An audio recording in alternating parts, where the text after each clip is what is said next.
Pagi hari ini, Assalamualaikum warahmatullahi wabarakatuh. Waalaikumsalam warahmatullahi wabarakatuh. Alhamdulillahirobbilalamin. Sekalian seperti biasa, mana kabarnya? Sehat? Alhamdulillah. Oke, melanjutkan materi kita seperti biasa sehubungan dengan etika profesi. Dalam hal ini adalah profesi hukum. Nah, fokus kita pada hari ini membahas sehubungan dengan korelasi. Korelasi itu hubungan antara etika hukum dan terhadap profesi hukum. Etika itu menjadi penting. Etika itu menjadi penting bagi orang yang memiliki profesi. Nanti akan bisa dibaca. Kenapa demikian? Karena orang yang memiliki profesi itu barometernya, tolak ukurnya adalah etika. Seperti halnya kalian. Profesi sama apa ini? Mahasiswa. Etikanya adalah mahasiswa. Di KTP kan jelas ya. Pekerjaan apa? Mahasiswa. Maka ketika mahasiswa, konotasi mahasiswa itu apa? Pelajar. Pintar. Ya kan? Cerdas. Dan lain sebagainya. Itu adalah mahasiswa. Maka itu semua akan hilang ketika keberadaan etika tidak ada pada orang tersebut. Karena ada profesi harus menjalankan etika. Etika sebagai barometer untuk menjalankan profesi. Berikutnya, teman-teman sekalian harus pahami adalah yang melatar belakang. Lalu apa yang melatar belakangi? Etika itu menjadi penting dalam berprofesi. Dalam hal ini adalah profesi hukum.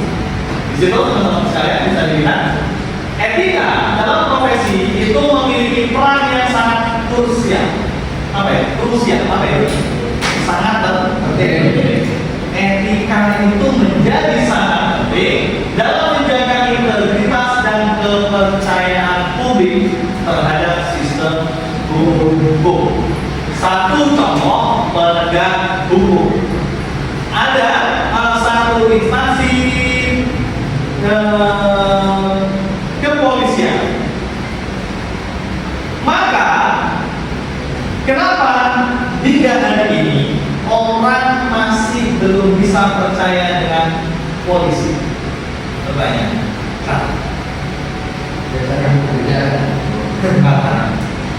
Karena ada 1-2% dari kepolisian yang berikut disebut oknum tidak menjalankan etika.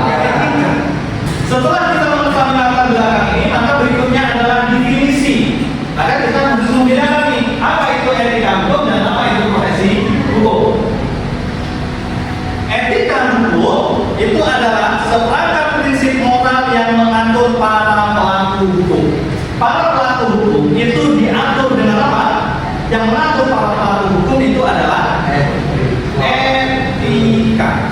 Prinsip moral yang mengatur perilaku para pelaku hukum. Para pelaku hukum dari mulai hakim, jaksa, panitera, advokat, pengacara, arbiter, semuanya kepolisian, KPK, contoh, hansip. Semua itu orang-orang yang memiliki profesi-profesi itu, perangkat yang harus dimiliki adalah prinsip moral. Soalnya moral itu adalah barometer untuk mengukur apa? Mengukur profesinya. Apakah sudah dijalankan secara profesional atau belum? Kalau itu profesi hukum, profesi hukum adalah para penegak atau ahli hukum yang berperan sebagai menjaga keadilan, pembelaan, penasihat hukum bagi individu ataupun organ organisasi. Ada teman-teman sekalian perlu dipahami. Profesi hukum bagi orang yang memiliki profesi itu akan dikatakan dia menjaga keadilan, akan dikatakan orang yang dapat membela HAM, akan dikatakan orang yang dapat memberi nasihat hukum baik individu ataupun organisasi, selama dia mau menjalankan prinsip moral sebagai orang yang memiliki profesi. Yang penting untuk kita ketahui adalah ini. Penting ini, etika bertindak sebagai kompas moral yang memandu setiap individu dalam menjalankan profesinya. Sedangkan profesi itu apa? Pekerjaan yang memberikan konteks di mana nilai-nilai etika itu diterapkan.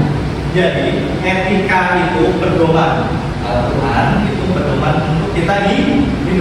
Kita menjalankan hidup sesuai dengan pedoman itu, kita mengangkat martabat nilai-nilai dari Al-Quran. Korelasi terhadap kualitas layanan. Kualitas layanan itu akan ditentukan oleh etika. Etika menjalankan anggota profesi untuk memberikan layanan yang berkualitas dan sesuai dengan standar yang telah ditetapkan.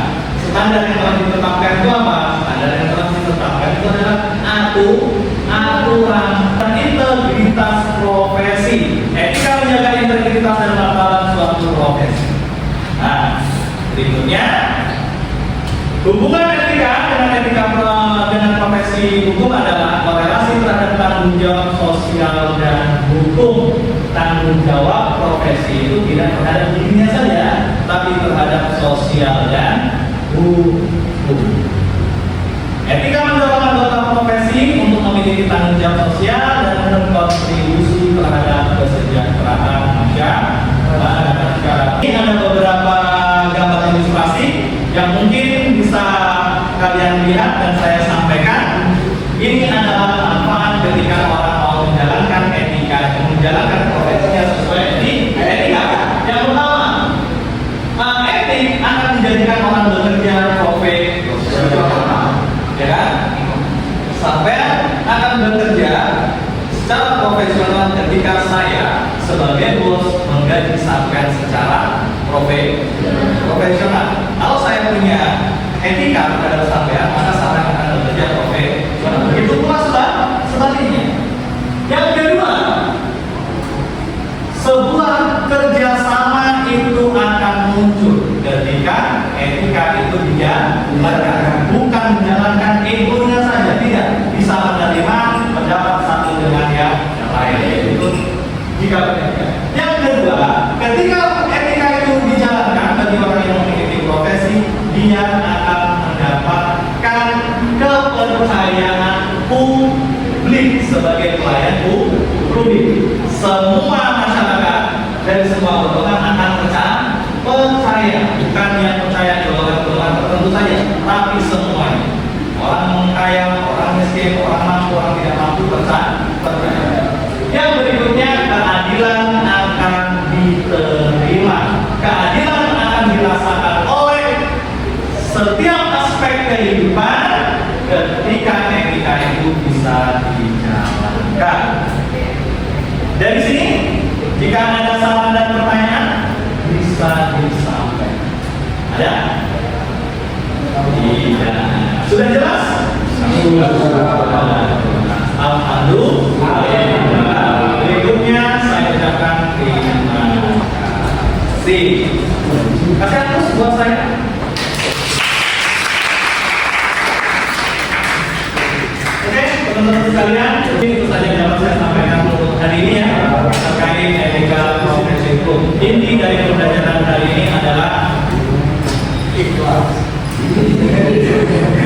Jalankan kehidupan kita sesuai